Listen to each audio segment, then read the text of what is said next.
Hello, আসসালামু আলাইকুম। কেমন আছেন সবাই? আশা করি সবাই ভালো আছেন। আলহামদুলিল্লাহ আমি ভালো আছি। আমার এই ভিডিও যদি আপনাদের ভালো লাগে লাইক দিবেন, শেয়ার করবেন এবং আমাকে ফলো করবেন। আর ইউটিউব থেকে দেখলে সাবস্ক্রাইব করবেন। দেখুন কিমাটা কত পারফেক্ট হয়েছে। এবার চলুন মূল রেসিপিতে। আমি এখানে গরুর মাংস রান্না করা দিয়ে দিয়েছি। এরকম ছোটো ছোটো টুকরা করে কিমা করে দিব। দেখুন একটা প্যান দিয়েছি রান্না করার জন্য, 1 টেবিল চামচ রান্না রেগুলার তেল দিয়েছি। আমি এখানে পেঁয়াজ হাফ কাপ দিয়ে দিচ্ছি। রান্না করা মাংস দিয়ে কিমাটা রেডি করবো। কাঁচামরিচ দিয়ে দিচ্ছি পরিমাণ মতো। জালটা আপনাদের পছন্দ মতো দিবেন।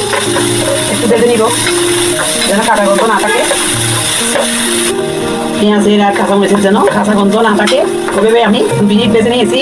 এবার দিয়ে দিচ্ছি জিরা 1 চা চামচ, দিয়ে দিচ্ছি 1 চা চামচ গরম মশলার গুঁড়া, একটু করে পরিমাণ মতো লবণ দিব। মাংস রান্না করার সময়ও আপনাদের পছন্দ মতো লবণটা দিবেন। একটু ভেজে নিয়ে মাংসের কিমা যে আমি রেডি করেছি, রান্না করা মাংসগুলো আমি দিয়ে দিচ্ছি। মাংসেও কিমা অনুসারে আপনারা পেঁয়াজ, কাঁচামরিচ, গরম মশলা, জিরা সবগুলো দিবেন। আমি এই মাংসের পরিমাণ মতো দিয়েছি। এবার আমি দিয়ে দিব কিছু ধনে পাতা কুচি। রান্না করা মাংস দিয়ে তৈরি হয়ে গেল কিমা।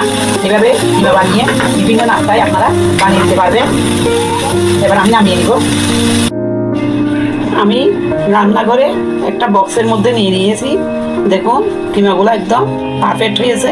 এভাবে খুব সহজে আপনারা যে কোনো নাস্তায় বানিয়ে নিতে পারবেন। সবাই ভালো থাকবেন। আল্লাহ হাফেজ।